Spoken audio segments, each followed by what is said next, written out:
Baruch atah Adonai Eloheinu melech haolam asher natan Torah. Amen. Amen. Alright, so you guys had some homework. Oops. Yeah, looks like everybody said oops.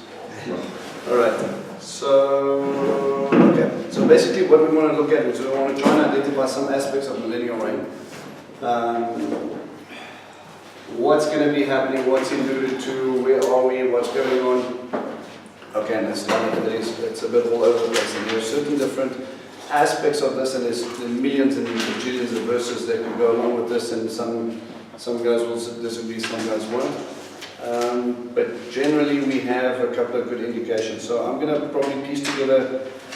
I did read through. Yeah, some of them. Really see. Zechariah. I wasn't sure what I was actually looking for. Actually. Okay. So you're basically looking at before the great white throne judgment, right? There is a time when God is reigning. Okay? So that's normally your key indicators. It will allude to the time when God of Yeshua is sitting in the throne in Jerusalem. People are going to be coming up. People are going to be taught those sort of scriptures, and then we know that He's going to establish stuff. So, but because it's all over the place, we have indicators. We have Isaiah, which you can basically look from 59 right away through to 66. 64 for me doesn't really ring anything, but 65, 66 all has little hints alluding to. You've got Zechariah 12, 13 and 14. You've got Amos 9. You've got Ezekiel basically from 36 right away through to 48. Alright, and these are going to describe these end time sort of things. Obviously, we won't have enough time to be able to go through each little portion. What I do want to do is try and identify things, and then I want to pick up actually the theme of covenants and look at New Covenant and Covenant of Peace, and show how it sort of starts to push or break into its fullness in the Millennial Reign. Alright? As from the time of Yeshua, as it starts to build in, as we start to grab hold of it, but what's going on in that time? So Millennial Reign is basically down to Satan gets locked away for 1,000 years. Okay? Now we get a couple of different views on it. We get people who don't think it's literally 1,000 years, because we get people who study Revelations and say it's all apocryphal. It's all figurative. It all doesn't really mean 1,000 years. And then we've got people that believe that's already happened. Don't ask questions. There are people that said that's it, He came and He reigned, but He reigned through the Jewish people and brought through righteousness. Please. Don't be mean. It's a viewpoint. We smile and we go, I reject it because of X, Y, and Z. I don't agree, but it's manifest. Then you get, we believe it's still to come. Okay, so if you were looking for a theological term, which you don't worry too much about, we are premillennialists. Okay. So I had to look at a whole bunch of stuff that sifted through a whole bunch of nonsense, so that we could get to the point of, this is where we are and this is what we see. Okay? Yeshua, God, is not reigning at the time in Jerusalem, has not been established, but we will see that, and if you have no idea what I'm talking about, once we look at a couple of these chapters, you'll start to get the grips of it, and why I believe we have to follow at least some sort of chronological order, or after the tribulation, with the times and what God is going to do before He comes down, etc., etc. Okay. You want to add something, right? I'm just going to ask, okay, if we look at the 1,000-year reign, do you think that's like a Sabbath reign? Well, that's like the 7,000th year. It's an illusion, because we've got this little portion that's in 2 Peter. Go to 2 Peter 3.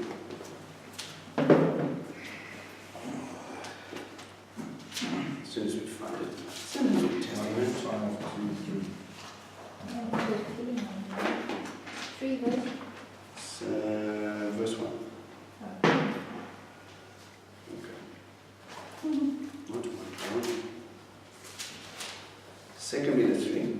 Okay? Yeah. It says, dear friends, I'm writing you now the second letter, and in both letters I'm trying to arouse you to wholesome thinking by means of reminders, so that you will keep in mind the predictions of the holy prophets and the command given by the Lord the deliverer through your emissaries. First, understand this: during the last days, scoffers will come, following their own desires and asking, where is the promise coming of His? For our fathers have died, and everyone goes on just as it has since the beginning of creation. but wanting so much to be right about this, they overlooked the fact that it was by God's word that long ago there were heavens and there was a land which rose over the water and existed between the waters, and that by the means of these things the world of the time was flooded with water and destroyed. It is by the same word that the present heavens and earth, having been preserved, are being kept for fire until the day of judgment, when the ungodly people will be destroyed. Okay? Here's the crux of it. Moreover, dear friends, don't ignore this. With the Lord, one day is like 1,000 years, and 1,000 years like one day. The Lord is not slow in keeping with his promise, as some people think of slowness. On the contrary, he is patient. He is patient with you. For it is not his purpose that anyone should be destroyed, but that everyone should turn from his sins. However, the day of the Lord will come like a thief. On the day, the heavens will disappear with a roar, and the elements will melt and disintegrate, and the earth and everything in it will be burnt up. Okay. So we have this sort of illusion. He goes back to creation and he says, all right, guys, don't forget, but he was the one who created everything. He was the one who's established it. So we've got people looking at it and we're going, okay, we've got the time from creation. If one day is 1,000 years, we're looking at the year 6,000. 6 is the number of man, so the time of man's kingdom or man's establishment. And therefore, once it hits over in the 7th, that is the time of rest, and that's when God is going to take over and establish everything. Okay, it's an idea. We can't say. What's interesting is if you look at like the Jewish people believe when year 5,707. That's right. Then that other calendar, there's another calendar that does all the dates, and they believe we're in year 6,100 something. Yes. So from both sides, we're looking at coming from here to the end of that 6,000th year from the beginning. Yes, all going into the Once fullness again, of we the don't know 6,000. how long they were in the garden before sin. Yeah. So they could have been a few years, could be 100 years. You don't know. Yeah, that's assuming he's going to come at the point of 6,000 years. Yes. Right, but again, if we're looking at it, man was only created on day 6, so the fullness of that, once everything was established, would be the end of 6,000 years, which will go into day 7. Right? So the 7,000-year reign. Yeah. So if we're looking at that, and many guys are getting very excited because we hear 6,000, but that's the time of man. Whether or not we're actually going to be around long enough for another 1,000 years, if our calculations are correct, but like Regan pointed out, we're not sure exactly when that whole thing is started. We could be around 6,800 years, we could be around 6,300 years. The point is, no one's going to predict when God is coming, right? So we can look at times and seasons and say we can go into that, but at the same time, like it said in Peter, we're going to have scoffers because every generation for the last how many hundreds of years has thought this is being depicted or this is being played out in us, and he's coming now. He's coming now. He's coming now. And what happens when we run around like that and we say he's coming now? Sell everything. Yes, we have a couple of those people that do. They get rid of everything and then they say, okay, look, this is just, let's focus on them. We don't have to worry about anything like that. We have false predictions. We have all this excitement that goes on, and all we really do is we get into a hype mentality, and what does the world look at us and say? Well, they lose faith. People lose faith in us. Right. If we are going to believe the signs and the seasons, we also have to understand that no man will know when he comes. So we can look at it and we can say, look, we might be getting close to that Shabbat cycle. Is it going to come around the year 6,995? We don't know. The birth pains, when wars and earthquakes and famines and all those things doesn't be going on for a really long time. Why do you say 6,900? Wouldn't it be 5,000? Wouldn't it be 6,000? Because Well, it's if we look at 7,000 years. When you go into the 7,000, you don't say it's the 6th day on day 5. No, but if you say 6,000 years that have passed, or 6 days that have passed, the 7th day. If it is. Shabbat. Again, 6 days have passed, but only once you go into the 7th day does it go. We don't really have a dot to say, That's the one. This is the thing, we don't have that. So Yeah. it's all pretty much conjecture, but I think anyone looking at the seasons now can be no doubt that this is not how it was even 50 years ago. Yeah, well, I think we have a couple of indicators to see that these things are speeding up, but at the same time, when you look at wars, rumors of wars, and not the descriptions that he gave us in Matthew 24, then you're probably going to look at, well, hang on a second, what about Holocaust? What about World War I, World War II? What about, you talk about famine, the Great Depression? Yeah, and then let's go back to the Crusades. Let's go back. I mean, they thought Nero was the Antichrist, and they were waiting for him to come and be taken out. So it has to happen in the next 50 years, else AI will take over. It will be saved to robots. And then the Terminator series will cry and come to yes, and then all goes pressure. But we're gonna get you. We don't know exactly. We can prepare, and that's the whole point of this. Is you shouldn't. The timeline is his, and he's going to establish it. He doesn't want anybody to be lost, but it's going to happen where he's going to come. We need to be prepared, whether it's now, whether it's 5 minutes from now, whether it's 10 minutes from now. You're not going to know exactly. We cannot accurately say. We're looking at the signs and the seasons and say, all right, we're definitely in the time, and we're definitely not in the time. And I think that was the point of him telling you. His description is so vague when he talks about it, and I showed you guys that it echoed the sealed judgment. But at the same time, he wasn't going to pinpoint it for you because he knows your nature. He knows our nature. He knows, well, if we don't have to worry about work, well, who cares if we get fined? He's coming in 3 days. Right? Well, I've got 6 months saved up, so I'm just going to quit my job, tell him all the bugger off, and I'm going to go sit and wait for him in Mauritius. He can fetch me there. Whatever the situation is, we're probably just going to take a break from life and work and run away from it. But he says, is that what I want you to do? Right? We need to be about our Father's business all day, every day, focusing on our talents, understand what He's invested us, what He's invested in, and we're going to take those things and we're going to look forward to the time of reward and coming again. Right? So that's my retirement plan. It's called death. As I said, we need to be ready if He comes today, but we need to prepare as though it's not going to come in our lifetime. Yeah. And what the world says is, well, you don't obviously take it seriously anyway. All right, anyway, go to Zechariah 12. I'm going to read through this. Rachel might be coming. Yeah, on the way. Tell us she was just missed call. Missed call you? Yeah. I'll put my phone if you see it go. Or she must miss call you or whatever. And you can just do that for me. All right. That's the right time. 781.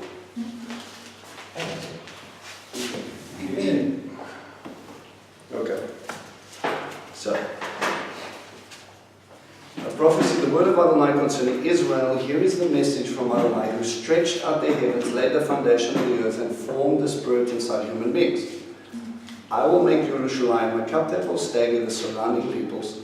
Even Judah will be caught up in a siege against Jerusalem. When that day comes, I will make Jerusalem a heavy stone for all the peoples. All who try and lift it will hurt themselves, and all the earth's nations will be massed against her. Okay? All the nations coming up against Jerusalem sound familiar to what we've already read, and we know what's coming. Armageddon and the war of Gog and Magog, right? When that day comes, says Adonai, I will strike all the horses with panic and their riders in their madness. I will keep watch over Yehudah, but I will strike blind all the horses of the peoples. The leaders of Yehudah will say to themselves, those living in Jerusalem are my strength, through Adonai Tzevaot, their God. When that day comes, I will make the leaders of Judah like a blazing fire pan in a pile of wood, like a fiery torch among sheaves of grain. They will devour all the surrounding peoples on the right and on the left. Jerusalem will be inhabited in her own place. Jerusalem, Adonai will save the tents of Judah first, so that the glory of the house of David and the glory of those living in Jerusalem will not appear greater than that of Judah. Okay, so Jerusalem is central, and the glory of the house of David. Okay, let's kind of figure out a timeline here. Zechariah to David. Any indications? David to Zechariah. Yeah. Was it David first? What do you think? David was This first. was 400 years prior to David was. not 500, 600. Well, let's just ballpark it. Was David in the same time as Zechariah? No. Not even close. It's probably about 500 years. Okay, so now we're sitting here and he's still concerned about the glory of the house of David. And remember, David, which you're going to see is David's fallen tent is going to come up again, which is going to be re-established. And David, again, David will rule them, is a messianic prophecy. Right? So it's one of the terms used for Mashiach, because Mashiach, or David, is nowhere alive. David is not going to reign anything. David's in the ground. Right? So when you look at certain prophecies like that, like Isaiah and those things, when they talk about David reigning and ruling, understand it's the house of David, understand it's Yeshua, understand that's what he's trying to put into place. Okay? Okay, from what I read, this sounds like they'll come against them, and Israel itself will actually defeat. Well, it's possible that they might turn against it, yeah. Sections So of this is actually before the Lord comes. Well, or at the time of his establishment. So it depends if you're looking at it from a Gog point of view, or you're looking at it this coming into the point where he comes down and then he says enough's enough. Okay? When that day comes, Adonai will defend those living in Jerusalem. On that day, even someone who stumbles will be like David. Even the weakest will be as brave as David. And the house of David will be like God, like the angel of Adonai before them. When that day comes, I will seek to destroy all nations attacking Jerusalem. I will pour out on the house of David, on those living in Jerusalem, a spirit of grace and prayer, and they will look to me whom they pierced. And remember we mentioned last time in our Bibles here, you have a little comma, and they will look to me whom they pierced. That space in between there is that Aleph Tav floating around again that we saw in Genesis 1. Alright, you will look to me, the Aleph Tav, whom they pierced. Okay. Uncle Nancy, if I'm not mistaken, is that a link to when Yeshua said that even the least in the kingdom of heaven will be greater than John the Baptist? Is that a link? I think it's more towards everyone will know. I don't know. It's us. On that day, even someone who stumbles will be like David.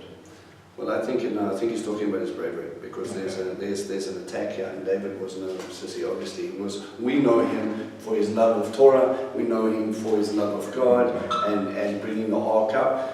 Everybody else who came against him knew him as the guy who killed Goliath when he was still a tweenie. Right? 12 years old, taking on a 9-foot man. And in fact, Israel was saying, Saul killed thousands, David killed tens of thousands. Exactly. Right. So he was actually a warrior. They will mourn for him as one mourns for an only son. They will be in bitterness on his behalf, like the bitterness for a firstborn son. When that day comes, there will be great mourning in Jerusalem. Mourning like that for Hadad in the Megiddo Valley. Then the land will mourn, each family by itself, the family of the house of David by itself, and their wives by themselves. The family of the house of Natan by itself, and their wives by themselves. And the family of the house of Levi by itself, and their wives by themselves. And the family of Shimei by itself, and their wives by themselves. And the remaining families each by themselves, and their wives by themselves. So they will look to him whom they have pierced. Then there's going to be great mourning in the land. Why? They realized for 2,000 years they missed it. They've missed him. And there's an interesting little illusion here that I was just looking at. It says the land will mourn, and he goes, the house of David. What does David mean? Beloved. The beloved. What does Natan mean? Given. Right. Levi. Oh, no. My heart. Shimi. Comes from Shema. What Shema means? Listen. Listen. Listen, hear obey. The beloved was a gift of my heart. You will hear and obey. Sorry, that verse also comes out in Revelations 1 verse 7. Yeah. He also talks about that those who have pierced him, all the people on the earth will mourn. Right. Will see Again, those he who makes have pierced him. He makes those illusions, obviously, but they get this from this sort of thing. So when he appears, obviously, if they recognize him and he's taking on everybody and everybody's coming up against him, he's coming to the point where we spoke about in Revelations 19:20, when you've got the wedding feast of the Lamb, and then you've got the wedding feast of all the dead carcasses and all those, not the wedding feast, but the feast of the dead, of the carcasses and those sort of things, right? What do the Jews say about this? Because obviously God's talking here. Yeah, no, look, it's Zechariah, Look upon they don't really talk about it. one all up much. yet. Probably still says future. Which is strange though, because in Zechariah's time, like we mentioned before, the punishment for any capital offense was, in Zechariah's time, it was stoning. So they didn't understand the whole piercing identity. Yes, that's right. It's still crucifixion. Because Rome only came 400 years later. at Right. that point. And then that would start to make sense. Someone who was crucified, someone who was pierced. Okay, so it was such a foreign idea to them, but yeah. Still, what did they say about God being pierced? I haven't heard any comeback on Zechariah 9. I did, however, listen to something on Isaiah 53, where they also talk about the suffering servant, where we talk about, you know, him counting his bones and all being out of joint and all those good things. Same in Psalm 22. Their understanding of that servant in Isaiah 53 is Israel itself. The problem with that is, no matter how much Israel has suffered through Holocaust, through anti-Semitism, through Spanish Inquisition, through crusades, they've never atoned for anybody's sin. They've never carried the sins of anybody else away. So that can only be a contextual confusion for them. When you look at this, they actually came up with something that's called the two Messiah theory. Okay, and the theory goes like this. We're expecting one Messiah, which is the King Messiah, which is going to sit on David's throne, because it said David's throne, or David's, and it's going to come up again, David's tabernacle, David's seat is going to be established, and then you've got the other one, which is called the suffering Messiah.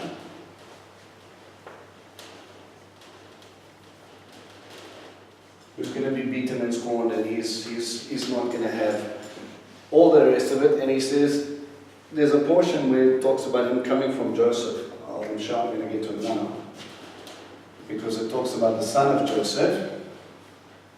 And then they're going to go, well, you paralleled Joseph in Egypt, and he was persecuted although he was innocent. So they believe, to try and remedy these two ideas of a conquering king and a suffering servant, it must be two different people.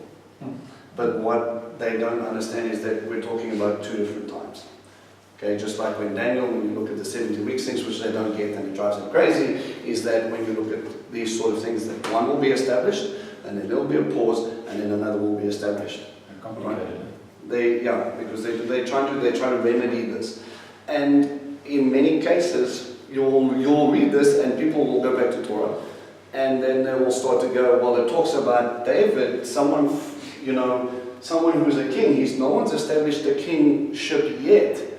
And we said Yeshua, but how is that case when the prophecy clearly talks about him being established as king? And it's God who will do this. And what do? Is they say, well, then again, Messiah doesn't fit the bill. Yeshua can't be that guy. We can understand the suffering part, but there was no kingdom established, there was none of that. And then they actually go, no, you know what, JC doesn't fit that side of the ball, and they actually turn him aside. And then they say, that's still going to be done. That's it. But again, the way it reads is it goes through two different sort of pictures as it goes through. So now how are the Jews going to recognize that when Yeshua comes that he was the one that was crucified? Well, that's an interesting thing, because it says you will look at him who was pierced. So is an idea that he comes back and he literally goes like Thomas and he says, do you recognize me now? Okay, so even though he might be coming in power, in his fullness, and when we see him coming down from heaven, we don't exactly get that picture. But it's an interesting illusion that Zechariah talks about. They will see whom they have pierced, so that he might have the physical holes, or immediately, which is probably more likely, in my little opinion, is that when he comes, everybody will know instantly who he is. Agreed. No one's going to be sitting there going, aliens. Complete revelation. Complete revelation. It's going to go out before him. His name's going to go out before him.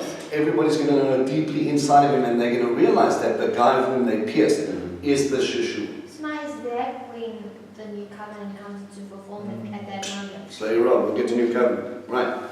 Sorry, I had a dream one night, so it was Yeshua coming, and it was this bit like everybody just knew, like you said, they just knew. But it was strange, because it was if every single cell in my body and every single cell in everybody else's body just knew. They were like praising me. Because it's a spiritual. They just knew. There's a spirit within you. Yeah. There's been, people's spirits been oppressed by the flesh. All of a sudden we recognize the truth. Then we will bow. Yeah. Yes, correct. That's exactly what we did immediately. Yeah. We just knew it was him, and we just everybody, whether you knew, didn't know him, you just knew. There won't be any doubt. He won't have to go, hi, I'm Yeshua. I was the guy from 2,500 years ago. Hope you recognize me. It's going to be But instant. like you say, every cell knew because it's the creator. Yeah. Yes. And Yes. every cell in your body knows Yeah, the creator. Yeah. right. So, Isn't that what the 144,000 are doing? They're preparing Israel for that Messiah? I don't think they're preparing. Well, yes, that and the two witnesses, but it's probably evangelistic in its essence. Yeah, going out and talking to people. But I think 144,000 more prepared for the nations, and the two witnesses more prepared for people in Jerusalem. It's very pertinent the way they're described and what they do. Very much an Elijah and Moses type of spirit that's going to recognize if they don't believe Moses, if they don't believe Elijah, then they're not going to believe God. And those are the two biggest, Hall of Famers, really. I mean, they talk about Isaiah, they talk about Daniel, but if anybody wants to know anything about Jewishness, you've got to know Moses and Elijah. And I think those are guys that they're going to immediately recognize. But the other two witnesses that accompany the two witnesses, like we said, is that after 3 days being resurrected and then ascending into heaven. So you've got the two witnesses with two signs that are going to accompany. And that are going to turn a lot of heads and a lot of hearts. But unfortunately, you're already going through tribulation at that time, so you're going to have to ride it to the end. Right? Zechariah But I 13. mean, this here is actually where they say, that's what they were talking about. It's a possibility, but I think when he comes, everybody's going to recognize him. So he's going to appear in his glory, like we read. He's on his horse, he's coming down, angels behind him. And we'll see that depiction actually played out a few times. And they're going to know. But yeah, whatever's been put in place already to this end. Some are going to be happy, and some are going to be mortified. Okay. When that day comes... Correcting, but there's also only that verse that says that there will be false rumors to say that he's in the wilderness or he's in the temple. And I mean, I still joked about it, so I was like, I'm not believing TV, because I was like, how is everyone going to know, the whole world? I mean, then the flat theory came about, because the earth has to be flat for him to come down and everybody see it versus global. But I mean, the verse was like, no, but we've got cameras. So I'm like, I'm not going to believe the camera. I'm not going to believe news when it comes. There's a difference between the false prophet and then No, what obviously- does that but say? when he, There's that. I'm sure he as can reveal well. himself to everyone. in one shot without any issue. Yeah, if But you the don't multi feel, round. like even if it sees on the news and they say he's coming, you don't feel that People on the cell phone or moment. No, there won't be any doubt. When that day comes, a spring will be opened up for the house of David and the people living in Jerusalem to cleanse them from sin and impurity. Okay. Oh, yeah. I don't know where the keys are. Rachel's here. Okay, so a spring will be opened up for the house of David and the people living in Jerusalem to cleanse them from sin and impurity. So again, washing away all sin. When that day comes, says Adonai Tzevaot, I will cut off the very names of the idols from the land so that no one even remembers them anymore. So this has to become a time when time goes down to such a point that even all of their idolatry and all their paganism, which they maybe came from, is not remembered anymore. Okay, so that's an interesting thing. So some of these guys who might be seeing this came out of idolatry. I will also expel the false prophets and the spirit of uncleanliness from the land, so that if anyone continues to prophesy, his own father and mother who brought him into the world will tell him, you cannot continue to live, because you are speaking the lies in the name of Adonai. Then his own father and mother who brought him into the world will stab him to death. Lovely time. My mother used to want me that.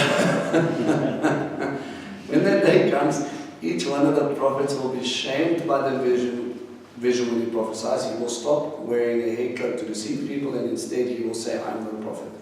I just worked the soil since my youth. I've only wanted to be an ordinary man.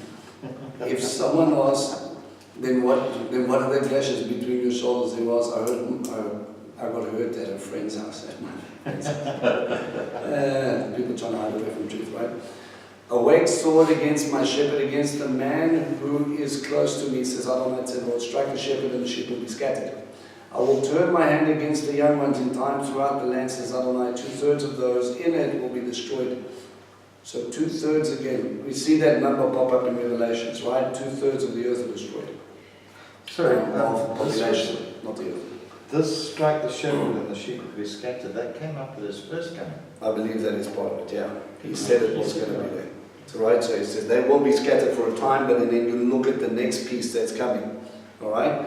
So, yeah, I will turn my hands against the young ones in time throughout the land, in time. 2/3 of those in it will be destroyed, they will die. But 1/3 will remain. So this leads us to an illusion that there might be there's probably less than 1/3 of people, of all the population of all the earth that survived tribulation. Okay? We get, if you look for it,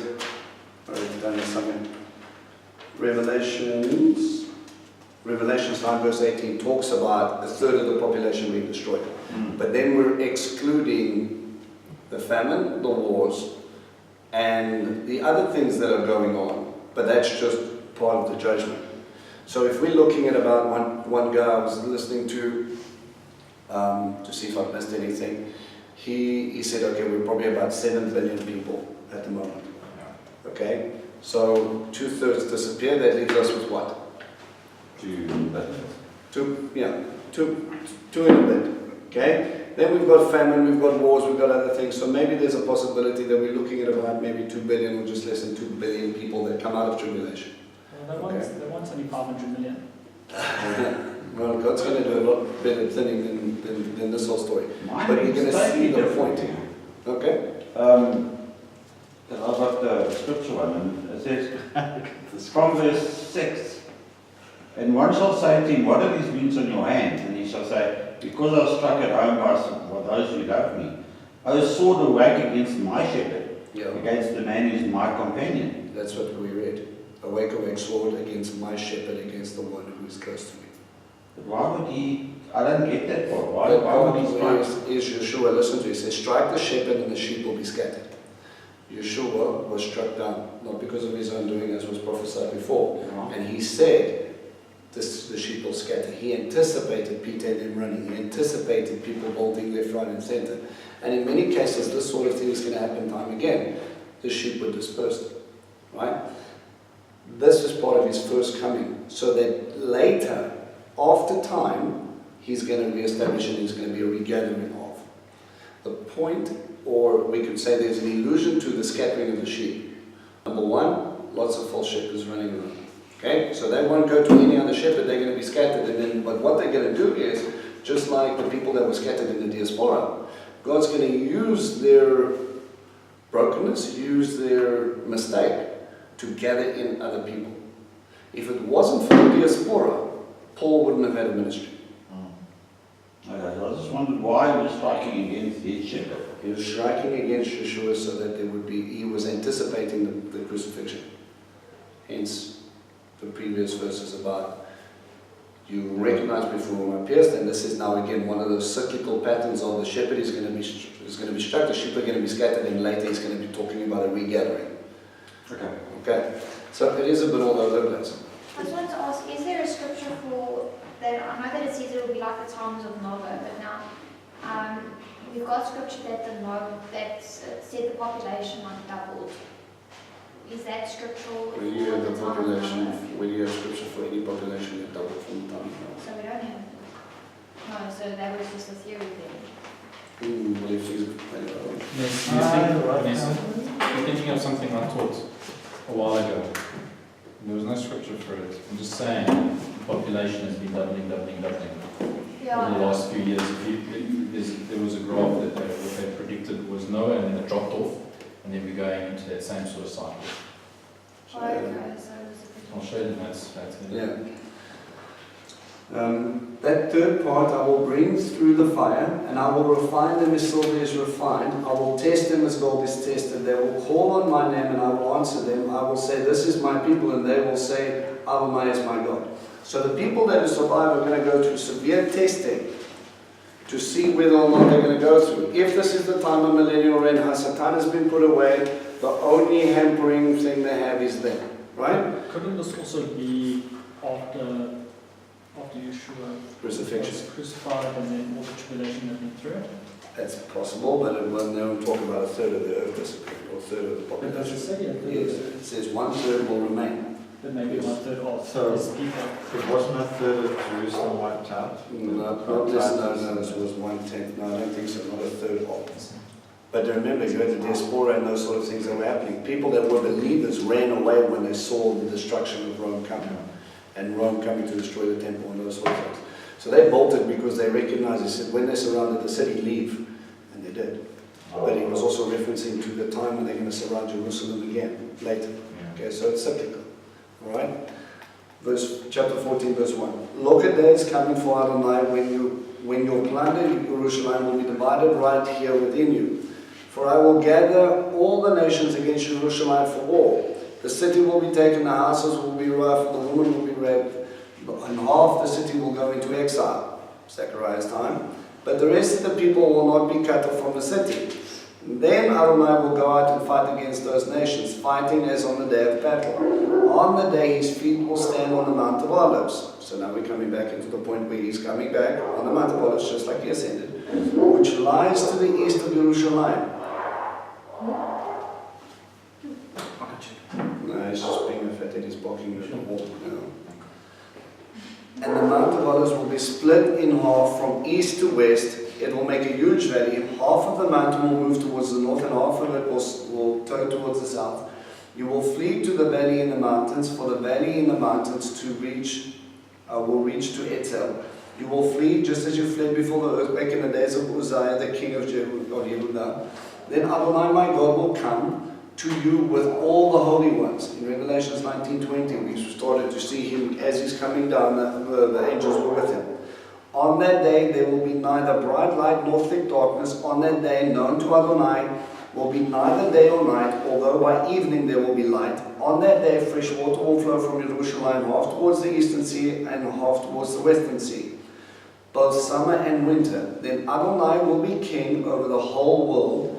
On that day, Adonai will be the only one. His name will be the only name.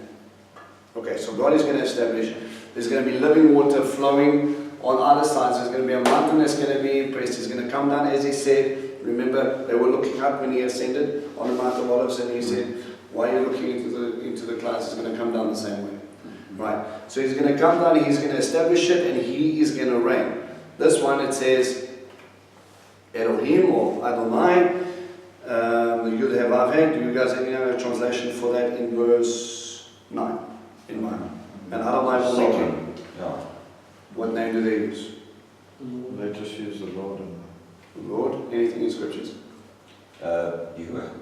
Okay, Yud Heh. Right? So again, he will come, and again in that fullness of the Son and the Father mixed, right? The second half of that verse says the Lord is one, his Yes. name one. Yes, Echad.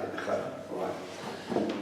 All the land will be like, all the land will be made like Arabah and Geba to Rimmon in the Negev. Jerusalem will be raised up and inhabited where she is. From Benjamin's gate to the place where the earlier gate stood, and on the corner gate, and from the tower of Hananiel to the king's white place. People will live there. The curse will be broken, and Jerusalem will live in safety. Adonai will strike all the peoples who made war against Jerusalem with a plague, and such their flesh will rot away while they are standing on their feet. Their eyes will rot away in their sockets, and their tongues rot away in their mouths. When that day comes, there will be among them great panic sent by Adonai, so that everyone lays hands on his neighbor who turns to attack him. Yehudah will fight against Jerusalem, and the wealth of the nations will be assembled, gold, silver, and clothing in great abundance. A plague like this plague will also affect the horses, mules, camels, donkeys, and all the other animals in those camps.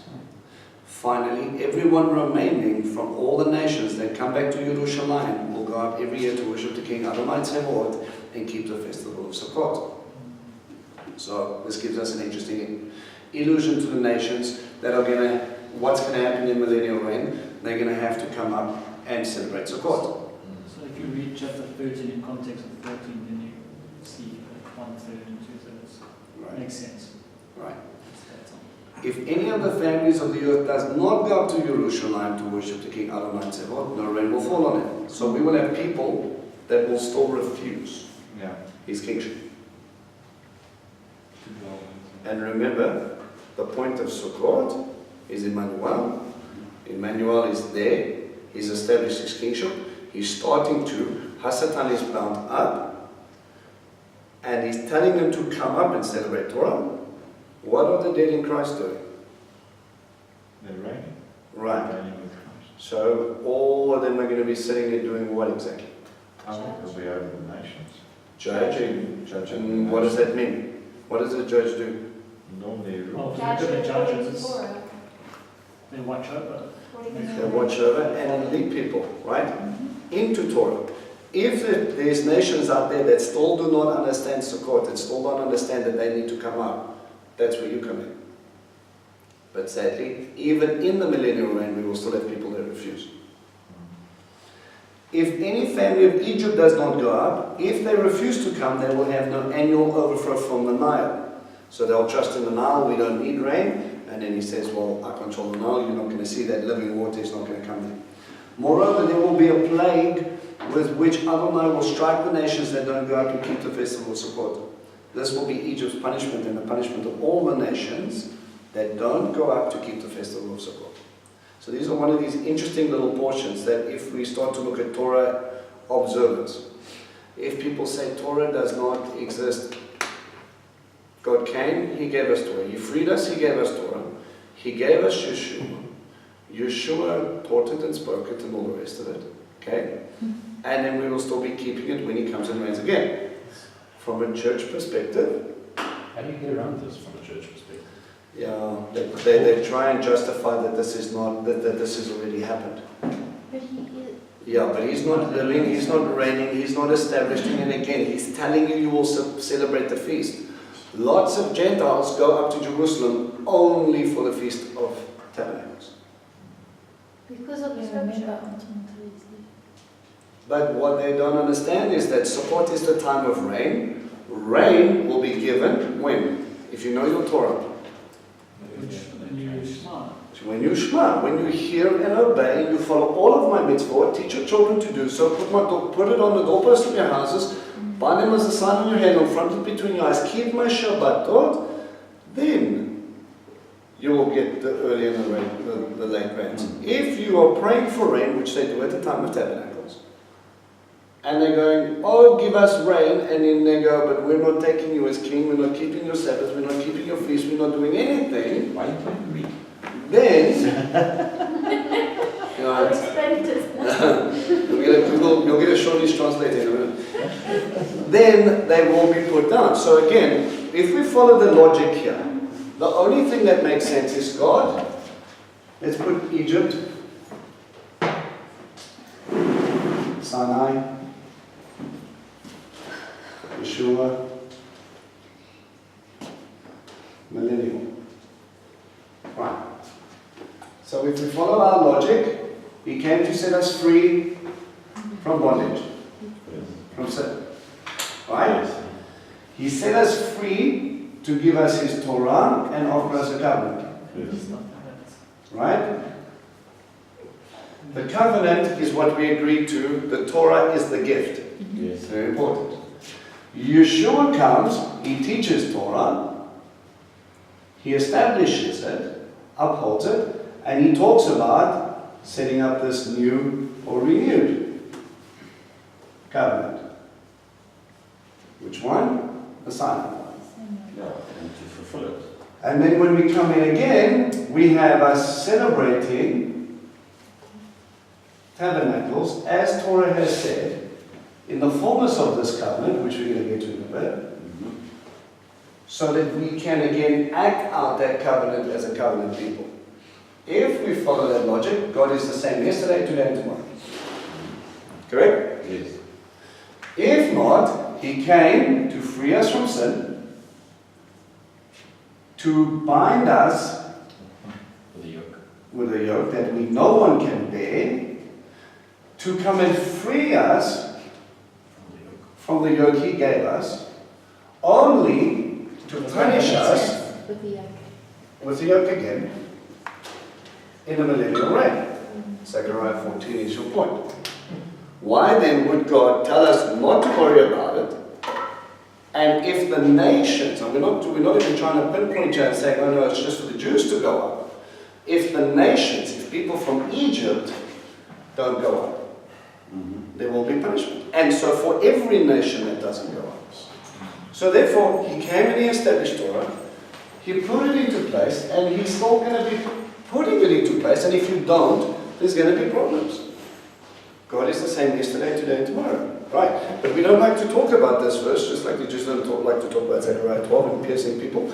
We don't like to look at this thing and we say, oh no, that's done away with. But when we clearly look at the context here, Messiah is reigning, he's sitting in Jerusalem, he's being established, and he's telling you to come. Okay? Right, verse 20. When that day comes, this will be written on the bells worn by the horses, consecrated to God. And the cooking pots of the house of Adonai will be as holy as the sprinkling bowls of the altar. Yes, every cooking pot in Jerusalem and Yehuda will be consecrated to Adonai Tzebaoth. Everyone who offers sacrifices will come, take them and use them to stew meat. Then, when that day comes, there will no longer be merchants in the house of Adonai Tzebaoth. Right. Sacrifices. You remember, you get sacrifices of peace, sacrifice of thanksgiving, first fruits offering, which happens at Sukkot. You need to bring your harvest. Is Yeshua a bread? No. Okay, so then at the time of Sukkot, when I'm supposed to bring up my harvest and say these are my first fruits, that's an offering. So this is like tithe. Yeah. Tithes. Remember, First fruits is still. the place of that. Yeah, but then sin I need to offering. ask the other question. We'll get to Ezekiel in a minute. This is just Right. thanking for what he's given. There are many different things where you come up and you come and you put these things into place. There are going to be offerings in that place, but notice what it says. Every cooking pot in Jerusalem will be considered kadosh. As a person who understands Torah, what does that mean to you? You don't have to break the pot. First problem. Everything would be, remember, we've got that tier program in Leviticus. It's true. If we look at Leviticus, it teaches us something very simple. You go from unclean, you know the distinction, unclean, clean, and holy. Right. And when it comes to worship and how I act in the presence of God, this is important, I cannot be unclean and walk into his holy sanctuary. Correct? He clearly says time and time again, focus on the way you are, and this is very difficult because we live perpetually in a state of uncleanness. Right? You get what I'm saying? Right? If you go to the party, you're unclean. If you touch something dead, you're unclean. If you give birth, you're unclean. It's not a big fan of us. Right? But he's talking about a time when everything will be considered clean and holy. All in Jerusalem. So if he comes in and establishes himself, where do we stick the holy objects if you're a Jew? Only in the Mishkan. So that he's saying the whole of Jerusalem is his Mishkan. Yes. And you will be eating off the offerings. Isn't that an interesting thing? But there will still be nations that have to come up. They're still being taught. They're still... You didn't grow up, you survived tribulation. This guy, by some miracle. You survive tribulation, you get there, you see this being come out, you're not part of the wars, you're sitting in the Amazon and you're going, well, what the heck's going on? And you think weird things were going on. And then he has this conversation. I recognize you as my creator, but and then you say, I have to come up to a Sukkot. What is a tabernacle and why should I do it? Enter you. Right. This is what Sukkot represented before. This is what is happening now. You know he's your king. And this is what he requires of you. There's no Hasatan to tug on your leg and be the little voice saying, no, you don't have to do that. Any defiance that comes from you will only come from you. Yeah. I suppose as well, if then every cooking pot is holy, then literally everyone in that area then becomes like a Levite, because you have all the nations coming up. You're going to need a lot of Levites to help them come to God. Remember, it says part of that whole establishment is, it says we will be like the priests. Yeah. Right? We will be like Kohanim. We read that before. Right. Okay. The nation of priests. Yes. Right. Okay. Let's go to. I'm trying to see which ones are the shorter ones here. Let's skim through Isaiah. 2 Thessalonians. I want to show you pictures in the Old Testament before you get to those. Isaiah, you see. Isaiah. Go to Isaiah. Ezekiel, I'm going to leave you guys to skim through by yourself because we are going to take a long time with that. But go to Isaiah, start at 59. Pretty much. Hope you guys don't plan it back home. What might study? Yeah. Let's do this thing. I haven't even got to the fun part yet. Alright. Okay, I'm going to read from 59 verse 16 just to give you a little bit of fun. Adonai saw it and it displeased him, there was no justice. Here he saw there was no one who was amazed that no one interceded. Therefore his own arm brought Yeshua salvation, and his own righteousness sustained him. He put on the righteousness as a breastplate, salvation as a helmet on his head. He clothed himself with garments of vengeance and wrapped himself in a mantle of zeal. Sound familiar? Sure. Armor of God. Okay, but the thing is, he's not talking about Roman armor here. He's making an allusion to it in Ephesians, but he's using the breastplate of righteousness, which is what? So which scripture is that? Isaiah 59. 59 From verse 16. 16. Okay? He's making an illusion of the high priestly garments, and that is part of the battle plan mixed in with the idea of a Roman centurion. He uses the imagery on both sides. Okay? So he comes again as his high priest, as Hebrews has depicted him as. He repays according to their deeds. Fury to his foes, reprisal to his enemies, to the coastlands he will repay due to the west. They will fear the name of Adonai, and likewise in the east his glory. For he will come like a pent-up stream, impelled by the spirit of Adonai. Then a Redeemer will come to Zion, to those in Yaakov who turned from rebellions, so says Adonai. And as for me, says Adonai, this is my covenant with them. My spirit, who rests on you, and my words, which I put in your mouth, will not depart from your mouth, or from the mouth of your children, or from the mouth of your children's children, now or ever. So we're talking about a covenant with the Ruach in it, so that's going to make an allusion, obviously, to two little interesting pieces, one piece being new covenant. Okay. Arise and shine, Yerushalayim, for your light has come, the glory of Adonai has risen over you. For although darkness covers the earth and thick darkness, the peoples on you, Adonai will rise over you, you will see his glory. Nations will go toward your light, and kings towards your shining splendor. Raise your eyes and look around. They are all assembling and coming to you. Your sons are coming from far off, your daughters being carried on nurses' hips. Then you will see and be radiant. Your heart will throb and swell with delight, for the riches of the seas will be brought to you. The wealth of the nations will come to you. Caravans of camels will cover your land. Your camels from Midian and from Ephah, all of them coming from Sheba, bringing gold and frankincense, proclaiming the praises of Adonai. Happened before? This one. All the nations will come up. This is after Solomon. Okay. No, it doesn't. Not in its fullness, not what it's talking about. They're proclaiming the praises of Adonai. What were they singing praises of the Shlomo? What's interesting is we look at the wise men that came to Yeshua bring gold, frankincense. It's sort of the same because he can be in Jerusalem reigning. Sort of like the first beginnings of, right? But not all the nations as it said here. I was thinking of a triumphal entry when everything. Yeah, they weren't bringing gold and frankincense to lay down at his feet, and they were screaming, get rid of the pagans instead. All the flocks of Kedar will be gathered for you. The rams of Lebaot will be at your service. They will come up and receive on my altar as I glorify my glorious house. Who are these flying along the clouds like doves to the dovecotes? The coastlands are putting their hope in me, with the Tarshish ships in my lead, to bring your children from far away, with them silver and gold, for the sake of Adonai your God, the Holy One of Israel, who glorifies you. Foreigners will rebuild your walls, their kings will be at your service. For in my anger I struck you, but in mercy I pity you. Your gates will always be open. They will not be shut by day or night, so that people can bring you the wealth of nations, with their kings led in procession. For the nation or kingdom that won't serve you will perish, yet those nations will be utterly destroyed. Okay, we don't exactly see lines of presidents running in there with a whole bunch of money and monarchies at this time. The glory of Lebanon will sorry. come to you. To get back to something I read on the other side, it seems like there's a coming of the children. There will be a regathering back here. So they won't already be in Israel. No, remember there'll be a group that's alive. So those who are will be regathered and everybody will come up. Okay.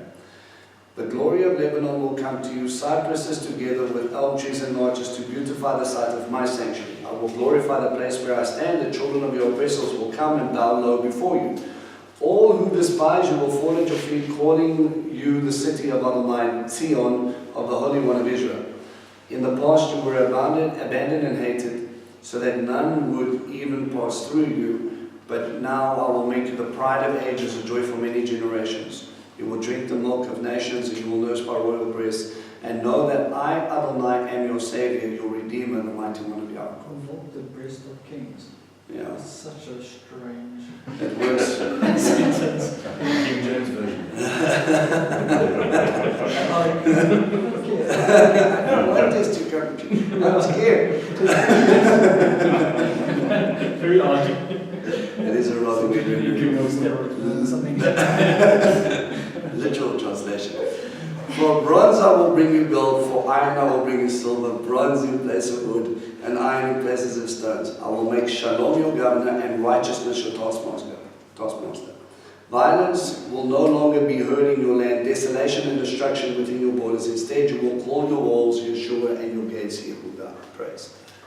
Happened yet? Probably not. So then it goes on, no more will the sun be your light by day, nor will your moonlight will shine on you. Instead, Adonai will be your light forever. Okay, we know that hasn't. Now, is Right. that now going further? Now we're going past the Great White Throne. No, it says when they come up, when he's reigning, he's also talking about the light will neither shine by day or by night. He will be the light. So again, in that establishment, when you look at those descriptions in Ezekiel and that one, I believe it's talking about him being the light. In the temple itself, it says there will be no temple because we will be with him in that space. It talks about the light not happening there. So they're not talking about the New Jerusalem. Probably Millennial Reign crossing over into New Jerusalem and that being established. Okay, so some of these themes will overlap, but you start to see the beginning of Millennial Reign and you might see them go across. Okay. Thanks. Yeah. Let's go. No longer will your sun go down, nor your moon will no longer wane, for Adonai will be your light forever. Your days of mourning will end. All your people will be tzaddikim. They will inherit the land forever. There will be a branch I planted, my handiwork, again a picture of a netzer, in which I take pride. The smallest will grow to 1,000, the weakest will become a mighty nation. I, Adonai, when the right time comes, will quickly bring it about, at his timing. The spirit of Adonai Elohim is upon me because Adonai has anointed me to announce good news to the poor. Sound familiar? Yeah. Right? This is what he was talking about in Nazareth. To proclaim freedom to the captives, to let our light to those bound in dark, to proclaim the year of favor of Adonai and the day of vengeance of our God, to comfort all who mourn. He has provided for those in Zion who mourn, giving them garlands instead of ashes and oil of gladness instead of mourning. A cloak of praise instead of a heavy spirit, so that they will be called oaks of righteousness, planted by Adonai, in which he takes pride. They will rebuild the ancient ruins, restore sites long destroyed. They will renew the renewed cities, destroyed many generations ago. Strangers will stand and feed your flocks. Foreigners will plow your land and tend your vines, but you will be called Kohanim of Adonai. Parallel Zechariah. Okay, Spoken. that section there sounds almost like what Israel's doing today. They're rebuilding the old cities that... Strangers will No, stand before and that. feed your flocks. The scriptures before that. They will rebuild ancient ruins, more partly, but I think it's going to be bigger here. Yeah. You will be called Kohanim of Adonai, spoken of as ministers of God. Not happened. Okay? Although, even Kohanim, even Jews today, will recognize who's Kohanim and who's not. So not all the people are going to be righteous as well. It's already mentioned. You will feed on the wealth of nations and revel in the riches because of your shame, which was doubled, and because they cried, they deserve disgrace. Therefore, in their land, what they own will be doubled, and joy forever will be theirs. For I, Adonai, love justice. I hate robbery for burnt offerings. So I will be faithful to reward them and make an eternal covenant with them. coming back to covenants again. Their descendants will be known among the nations, their offspring among the peoples. All who see them will acknowledge that they are the seed Adonai has blessed. I am so joyful in Adonai, my soul rejoices in my God, for he has clothed me in Yeshua, dressed me in the robe of triumph, like a bridegroom wearing a festive turban, like a bride adorned in her jewels. For just as the earth brings forth plants, a garden makes its plants spring up, so Adonai, God will cause victory and glory to spring up before all the nations. Alright, so he's using again that bridegroom and bride analogy. For Zion's sake I will not be silent, for Yerushalayim's sake I will not resist until her vindication shines out brightly and her Yeshua is like a blazing torch. The nations will see vindication and all kings your glory. Then you will be called by a new name which Adonai himself will pronounce. You will be glorious, crowned in the hand of Adonai, a royal diadem. What does a diadem represent? A ruler's crown. Held by your God. You will no longer be spoken as Azullah, abandoned, or you will then be spoken of Shema, desolate. Rather, you will be called Hetzibah, my delight is in her, and your land Beulah, married. For Adonai delights in you, and your land will be married.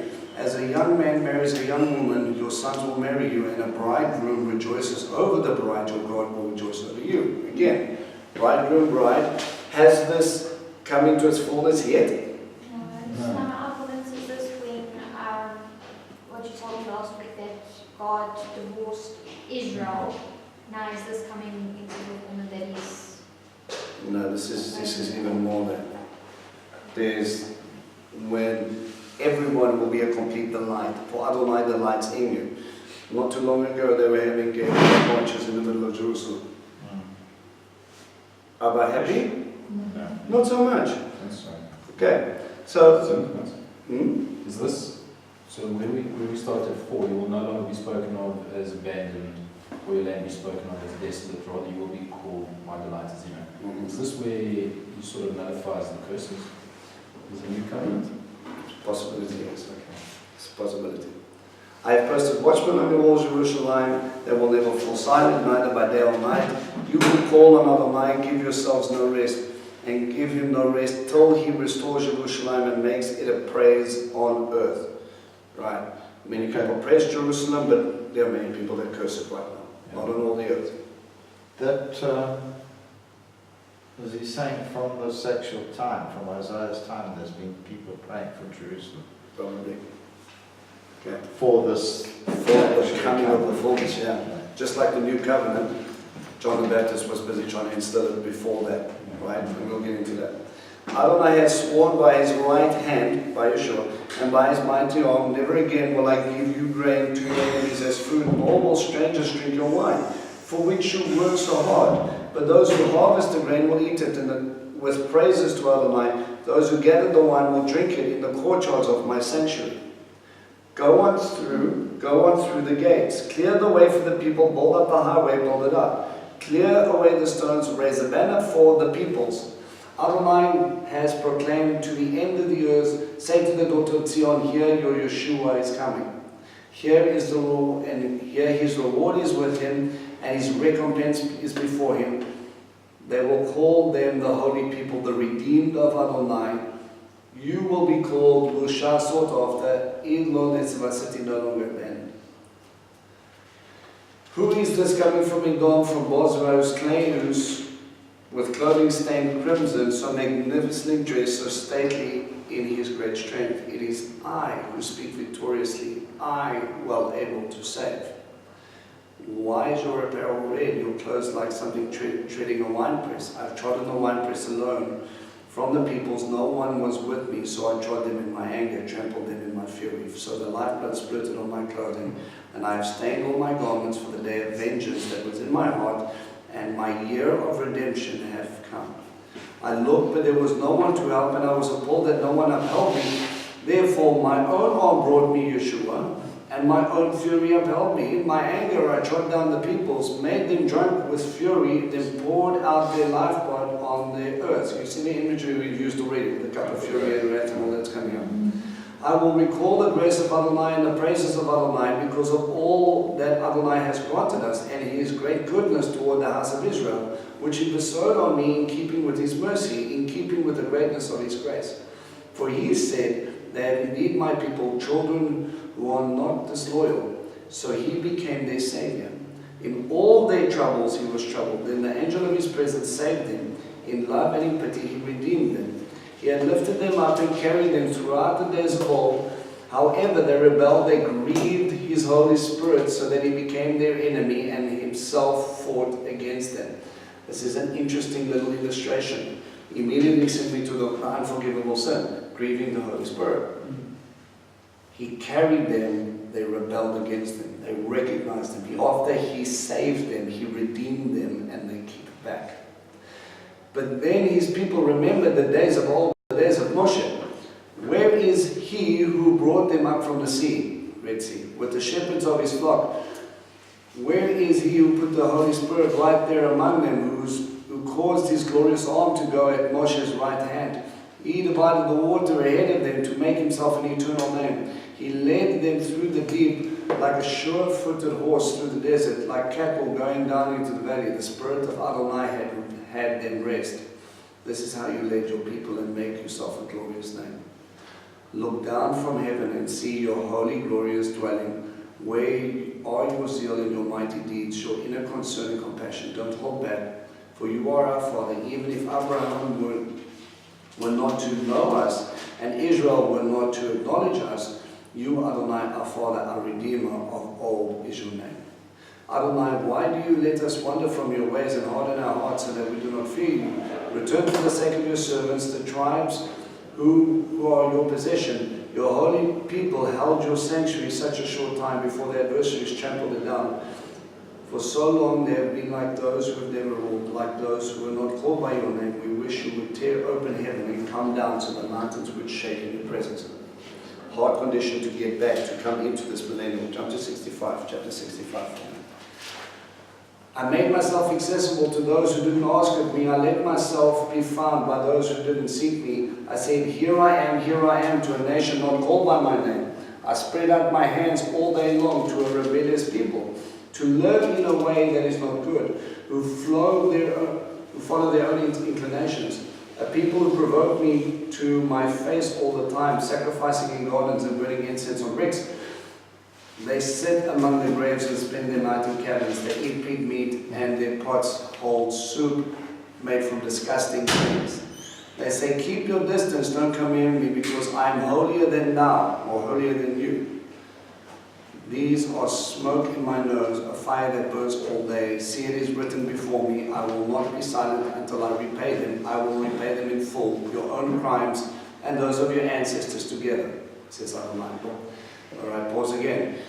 I'll make my illustration again. Even at this time when he wants to establish himself to all the nations, he's holding them accountable for what they said, eating unclean things, because unclean things cannot dwell where he is going to be.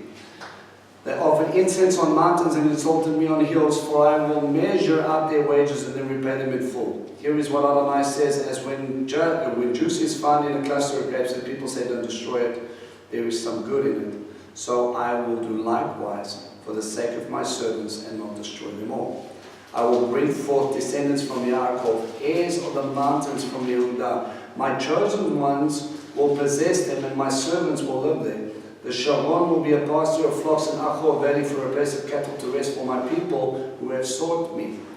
But as for you who have abandoned Adonai, who forget my holy mountain, who prepare a table for Gad, a god of luck, and for bowls of mixed wine for many, god of destiny, I will destine you to the sword. You will bow down to be slaughtered, because when I called, you did not answer. When I spoke, you did not hear, but did what was evil from my point of view and chose not to please me.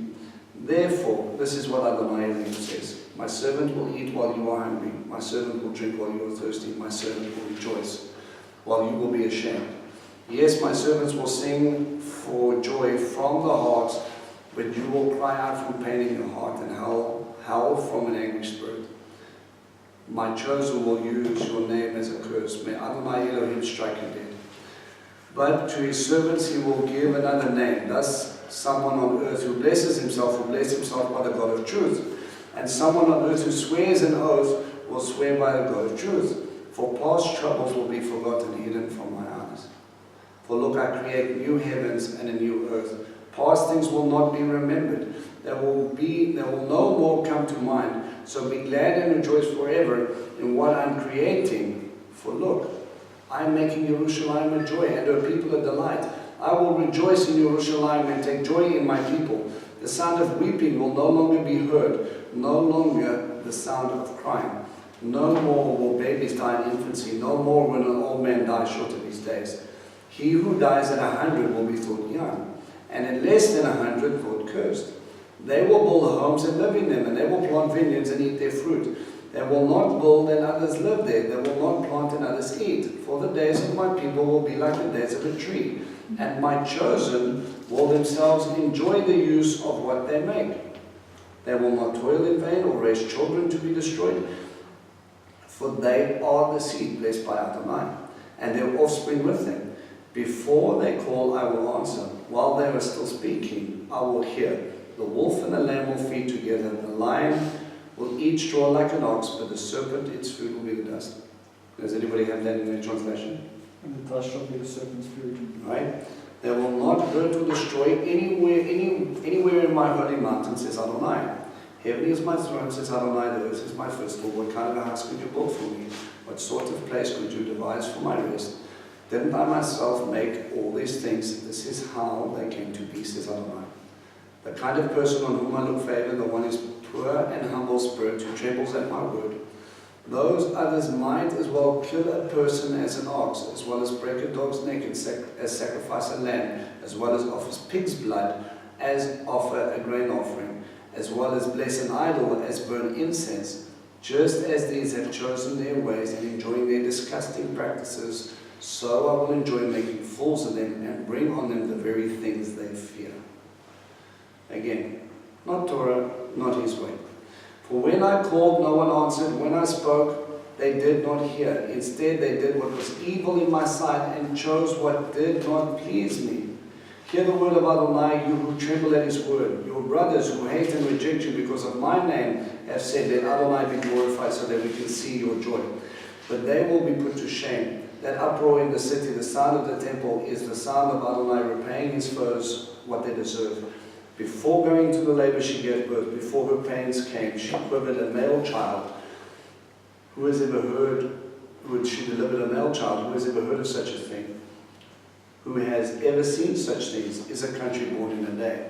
Now obviously we can allude that to 1948, where they set out a decree and that was there instantly. Okay? But not in its fullness. Is a nation brought full all at once? For as soon as Sion went to labor, she brought forth her children. Would I let the baby break through and not be born? Asked Adonai. Would I who caused the birth shut the womb? Asked your God. Rejoice with Jerusalem, be glad with her, all you who love her. Rejoice with her, all you who have mourned her, so that you nurse and are satisfied by her comforting breast, drinking deeply and delighting in the overflow of her glory. For Adonai says, I will spread shalom over her like a river, and the wealth of nations like the flooding stream. And you will nurse and be carried in her arm and cuddled in her lap like someone comforted by a mother. I will comfort you in Jerusalem, you will be comforted. Do we start to see a pattern here that as he's restoring creation in its fullness, the place where he's dwelling is going to be like a mother to you? Okay?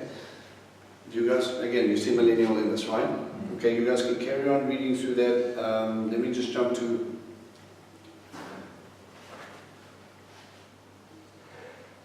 let's just finish it.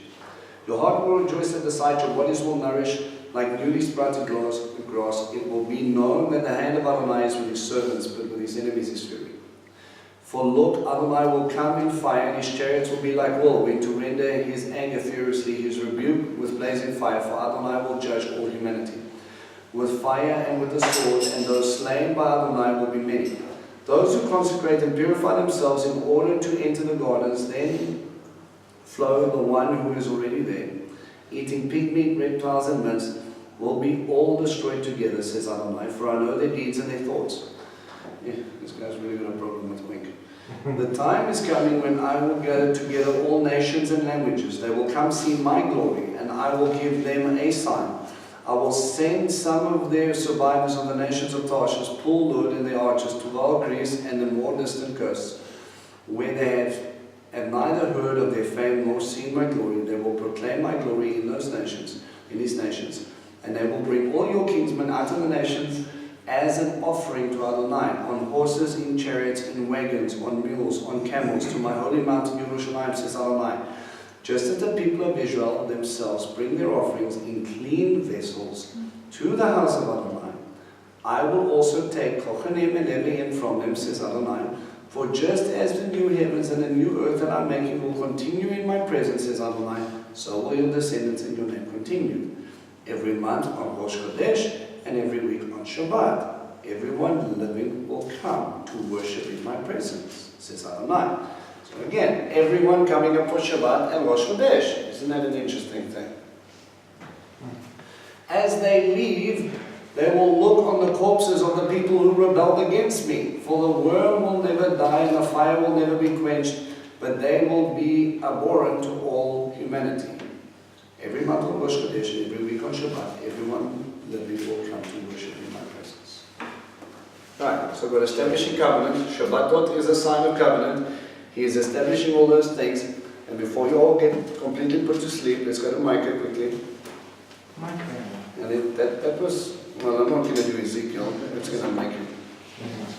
Ezekiel's exciting. Yeah, Ezekiel's like longer than Isaiah. Micah 4. But in the Acharat Hayamim, it will come about when the mountain of Adonai's house will be established as the most important mountains. It will be regarded more highly than the other hills, and the people will stream there. Many Gentiles will go and say, come, let us go up to the mountain of Adonai, to the house of the God of Yaakov. He will teach us his ways, and we will walk in his paths. For out of Zion will go forth Torah, the word of Adonai from Yerushalayim. He will judge between many peoples and arbitrate for many nations far away. They will hammer their swords into plowshares and their spears into pruning knives. Nations will not raise swords against each other, and they will no longer learn war. Right? Millennial? Yes, yeah, we were lost in Malachi. You guys were looking in Malachi. Yes. Malachi. Alright. So God will teach everybody Torah. Torah is going to go out from Zion in Yerushalayim again. All the nations will come up again, and he will arbitrate for them. They will hammer their swords into plowshares and their spears into pruning knives. And then listen to the next section. Okay, and there's no more war. Verse 4. Instead, each person will sit under his vine and fig tree, with no one to upset him, for the mouth of Adonai Tzebaoth has spoken. Vine and fig tree. Yeshua said something about someone sitting underneath that? John was sitting underneath the fig tree. Wasn't John. Wasn't John. I saw you under the fig tree. Right, and what was an illusion of? What do we do under fig trees? He was teaching. No, he was studying. Dead. Step there. He wasn't there. Sorry. Yeah. So he was sitting underneath, and he was studying his word. So he says everybody will be sitting under their vine and fig tree. Everybody is studying Torah. Everyone won't be harassed because they're studying God's word. But also the vine referring to is a true vine. Everyone sitting underneath that. Yes, he is. And underneath that, and he is the word, right? Okay, we've got one more. Let's do one more, and then I'll go into covenants next week. Oh. Well, then, go to sleep, yeah? Uncle Trevor needs a blanket. Well, surely hasn't it? Okay, we've got to find Amos. Where's Amos? Amos 9. I don't think lost his time. Yeah. Melik For some reason I thought it was in Malachi, I was in Micah. Yeah, I'm Malachi. looking at his and I'm like, Amos. Yeah, we have Amos 9. Where is Amos? Amos is on page 740. Oh, yes, it's behind. Okay. Okay. All right. Sorry, once we read Zechariah 12, then we went to Isaiah. 12 to 14, Isaiah 59 to 66. We left out 64. Yeah. And then we're into Micah. Now we're Micah 4, and now we're in Amos 9:9. I was reading Isaiah 18. Yeah. You can add in for your own reference for next week. You can read through Ezekiel 36 to He gave us those numbers last time. yeah, all the way through to the end. It's 48, I think. Okay, so Amos 9, 9 verse 9.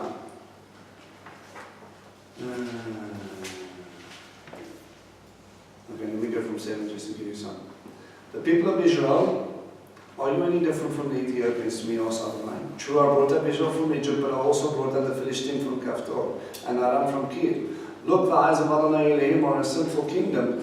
I will wipe it off the face of the earth, yet I will not completely destroy the house of Yaakov, says Adonai. For when I give the order, I will shake the house of Israel, there among all the nations, as one shakes the sieve, letting no grain fall to the ground. All the sinners among my people who say, disaster will never overtake us or confront us, will die by the sword. When that day comes, I will raise up the fallen tabernacle or sukkah of David. Now there's an interesting English verse in there. The fallen tabernacle of David. I've got the booth of David, which is fallen down. Which is a sukkah. Right? Celebration of booths. Okay? His body, being a temple, his It's dwelling place. in many cases, it's probably his kingship. Remember, the covenant of David had two sides. No one would leave his throne. No one will be his throne, right? So his physical house will be established, and we know that Yeshua has established that, right? Forever. The scepter will not pass from Judah, which wasn't given to David, that was actually given to Judah before, right? But what else was the sign? That God, the temple. Right. His house would be established. So if I'm rebuilding and re-establishing David's sukkah or David's tabernacle, I'm already making allusion to the Mishkan. Right. What is Millennial Reign all about? But the kingdom coming on and establishing his sukkah, establishing his presence, Emmanuel, on earth. Right. And he will judge them righteously. And the beloved one will do this. David will do this. Okay? It's a messianic prophecy. I will close up its gaps, raise up its ruins, and rebuild it as it used to be, so that Israel can possess what's left in Edom, and of all the nations bearing my name. So Adonai, who is doing this, says Adonai, who is doing this, the days will come, says Adonai, when the plowman will overtake the reaper, and the one treading the grapes, one sowing seed. Sweet wine will drip down from the mountains, and all the hills will flow with it. I will restore the fortunes of the people of Israel. They will rebuild rebuild and inhabit the ruined cities. They will plant vineyards and drink their wine, cultivate gardens and eat their fruit. I will plant them in their own soil, no more to be uprooted from the land which I will give them, says Adonai their God. So again we can say, Israel, modern day Israel, has been re-established, and it is the starting point of something, and we'll say that will never be removed again, but we don't have wine flowing from the mountaintops, and we don't have people living on their own land, never again to be, or no one else taking their fruit, because we know people from Gaza are burning up their fields, people are raiding from the north, we've got other people that are itching on the side, they are not living in peace. This is not the fullness of it, but it might be the start thereof. Okay. Have you guys got some sort of inkling of what God's agenda is when we start talking about millennial reign? Alright, there's quotes. There's Isaiah 2, Isaiah 11, Isaiah 25, Isaiah 35, Zechariah 8. Isaiah 2. You want me to go slower? Okay. Isaiah 2. We've got Isaiah 2, verses 1 to 22. Isaiah 11, verses 1 to 12. You'll see some of these things reiterated. Isaiah 25, verses 6 to 9. Isaiah 35, verses 1 to 10. That one talks about a highway of holiness that's going to be established. Zechariah 8, verses 1 to 8.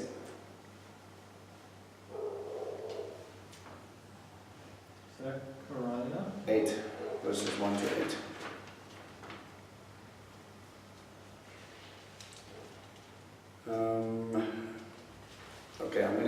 has some scriptural references for what we're going to talk about next time.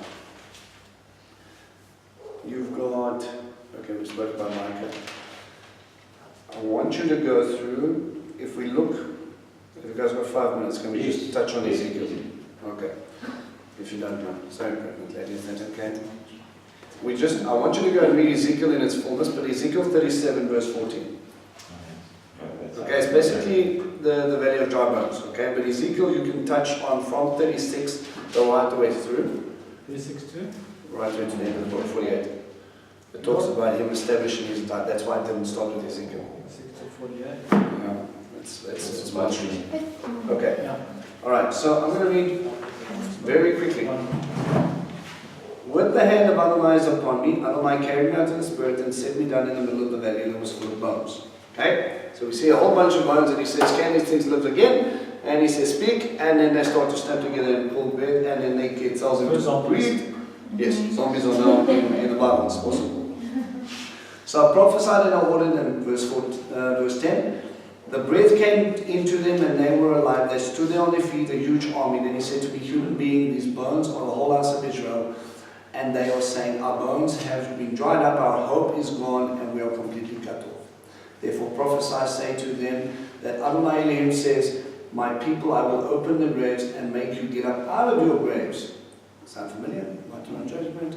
I will bring you into the land of Israel. Then you will know that I am Adonai, when I have opened your graves and made you get up out of your graves, my people. I will put my spirit in you, and you will be alive. God's spirit inside of you. New covenant. Then I will place you in your own land, and you will know that I am Adonai. And as I have spoken, then I have done it, says Adonai. This is the next part. Verse 15. The word of Adonai came to me, you human being, take one stick and write on it for Yehudah, and those joined with him among the people of Israel. Those joined with him. That's important. Next, take the stick, another stick, and write on it for Yosef, the stick of Ephraim, and all the house of Israel who are joined with him. Again, this is not just the people, but those who join with him as well. Finally, bring them together into a single stick so that you will become one in your hand. When your people ask you what this all means, tell them that Adonai Elohim says this, I will take the stick of Yosef, which is in the hand of Ephraim, together with the tribes of Israel who are joined with him, and put them together with the stick of Yehudah and make them a single stick, so that they become one in my hand. The sticks on which you write are to be in your hand as they watch. Then say to them that Adonai Elohim says, I will take the people of Israel from among the nations where they have gone and gather them from every side and bring them back to their own land. I will make them one nation in the land and the mountains of Israel, and one king will be king over all of them. There will no longer be two nations. They will never again be divided into two kingdoms. Now remember, this has happened once before. Before the splitting of the the northern kingdom. Before the kingdoms have been split, there has been a split before where it's been united already. But it's before Ezekiel's time. David. Remember, there was a split, King Saul and Israel, and Judah was on one side. Okay, when it talks about Ephraim, that is a synonym used in Isaiah because that was the northern kingdoms was situated, that is talking about Israel. Right, so we had this kingdom. David reigned after King Saul died in Hebron. 33 years. No, in Hebron he was there for 7. Oh, 7, and then he was 7, but he was only the king of Judah. Yes. Right? And here we have Israel come to him in Hebron, the 10 tribes, and then they come up and they say, be our king. So then he becomes the king of united Israel. They become one stick. And he reigned over all of them for 33 years. Interesting that this is around the time we believe he died, Yeshua. Yes. And this is the time of him re-establishing his kingship in Yehudah, 7 completion, right? So if you look into it... Before you get the Saul, he was united over Israel and Judah. Yes, but he was united and there was a split because they recognized David as king. Yeah. What I'm saying is the split happened and there was a king who united them. Right, you with me? And that king just happens to be what we've been talking about the entire time, the fallen sukkah or the fallen tabernacle of David. Yes. So, which is David is now a parallel for Yeshua. Who is going to unite them to one nation that's going to be his? Alright? It's only going to be Yeshua. Right? And he comes from Judah. And obviously that is going to be established because of what's important about Hebron? Patriarchs, which is going to put us again to because of the covenant. Right? Are you guys with me? Yes. Okay. So these things are which are going to be established. All these nations who have aligned themselves with Israel and who have aligned themselves with Judah are going to be put together in one thing, and there will be one king over them. Sound familiar? We're back at Sinai Covenant. One king, one nation, one law.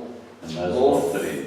for the foreigner and for the Israelite. One law. If you're going to eat Pesach and you've brought in, like Ruth, one law. There is no separation. There is no idea, this idea of, that's definitely going around, and it's the most popular belief now because I think it's the easiest to swallow, is that we have a two-house theory. The two-house theory is simply this. Anything that is from the physical seed of Israel and the nations that join. You have your Torah because you are the covenant people, and you don't. Those like Noah laws. Yeah. Not even, we have the four laws. Moral sort of thing, and you know, don't kill people because it's bad and those sort of things. The problem is, if you say you're a covenant, a Torah observant Gentile, the word Gentile has the connotation that you're an unbeliever. Mm-hmm. So right, that's like me saying I'm a unbelieving Jew. Then you're not Jewish. Because Jew denotes religion, right? I'm a non-practicing Christian. Then you're not a Christian. Does that make any sense? So we have always, God makes a distinction, whether it's through the covenants we see the house of Jacob and the house of Judah and Israel, which depicts from both sides one law. It's very simple. God's house, God's rules. Nothing else. You have God's people and everybody else. We make this distinction because we want to look for excuses why we shouldn't have to obey it.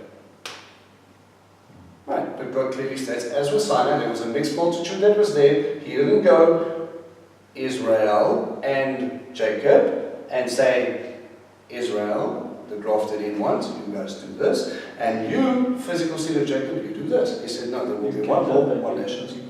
Caleb, sitting at the mountain, you have one instruction. Follow my ways, keep my mitzvot, follow my covenant, and you belong to my house. If you don't keep my covenant, you don't belong to my house. You're either in or you're out. Simple. Okay, so be careful of this. A lot of good Messianic groups are making this distinction. How do they? Okay, Why? because it's easier to swallow. But it just, You don't have to. It's easier, just illogical. That is illogical, but you don't. You know what? If you want to keep Shabbat, but don't tell other people that they have to, because they're not Jewish, so they've never taken on You God. never had to do it. And at the same time, if you belong to God, it's not a Jewish Shabbat, it's His Sabbath. It's not Leviticus 23, it's not a Jewish holiday, it's His days. That's the difference. He's not talking about conversion, he's not talking about salvation, he's talking about a God's economy. You either belong to Israel or you don't. Right? And that household of Israel doesn't matter of seed. Okay. So he's going to establish this, bring these people together, and again, take the people of Israel from among the nations that have gone and gathered them from every side and bring them back to their own land, and I will make them one nation in the land on the mountains of Israel, with one king, will be king for all of them, and there will no longer be two nations. And again, he's said, anyone that's allowed with you already, and they will never again be divided into two kingdoms. They will never again defile themselves with idols, their detestable things, or any of their transgressions, but I will save them from all the places where they have been living and sinning. I will cleanse them so that they will be my people and I will be their God. Covenant talk. My servant David will be king over them. Hence my madness. And all of them will have one shepherd. John says, Yeshua is one shepherd and one flock. They will live by my rulings and keep and observe my regulations. They will live in the land I gave to Yaakov my servant. Where your ancestors lived, they will live there. They, their children, their grandchildren forever. And David my servant will be a leader forever. I will make a covenant of peace. Mark this down. Covenant of peace scriptures. This is for next time. I just want to ask a question. Yes. This is what confuses me, because my verse there says, my servant David shall be prince forever. Yeah. So the rest of Ezekiel, they talk about a prince. So is it Messiah, or is it the other prince that is the bad guy? You've got to check context, obviously. Look at the fruit. Alright, covenant of peace, you're going to see it in Ezekiel 37, you're going to see it in Isaiah 54, and then you'll look it up. I don't know the verse here, but it talks about Pinchas is the first guy that gets mentioned in the covenant of peace.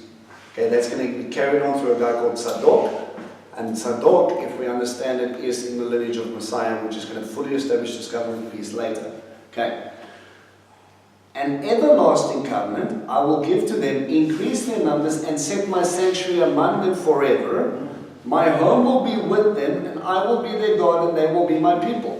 The nations will know that I am Adonai, who sets Israel apart as holy, when my sanctuary is there with them forever. Millennial Reign again. Okay? The fullness and establishment of what he wants to do is hinging on also a covenant of peace, which is going to come through an interesting lineage, which is going to bring us back to David and Zadok. Okay.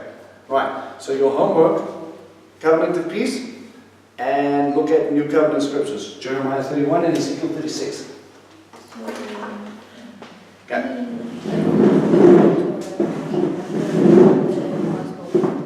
Which The one? Gospels, epistles, where we talk about. New Covenant of peace. Yeah, not the covenant peace. Yeah, New Covenant, so it's only Hebrews 8. But Hebrews 8 is a remnant linking you back to is Jeremiah 31 and Ezekiel 36. It's nothing new in the New Testament. Yeah, exactly. He's just making references. So what we're going to do is we're going to link that back It's nothing. to, and we're going to give them we're going to set the framework of what this fits into millennium before we go into Revelations 21. Is going to carry on with this picture. Many of the scriptures you're going to read and have read now already are also going to give you the illustration of what's to come. Alright, and that is literally Revelations 21, 22, and then you can file this under confused. Yeah, I think I'm going to title the video Millennial Reign. Yes, probably. Alright. Happiness? Jolly good. Great time is every time. What do you mean? Yes. Anyway.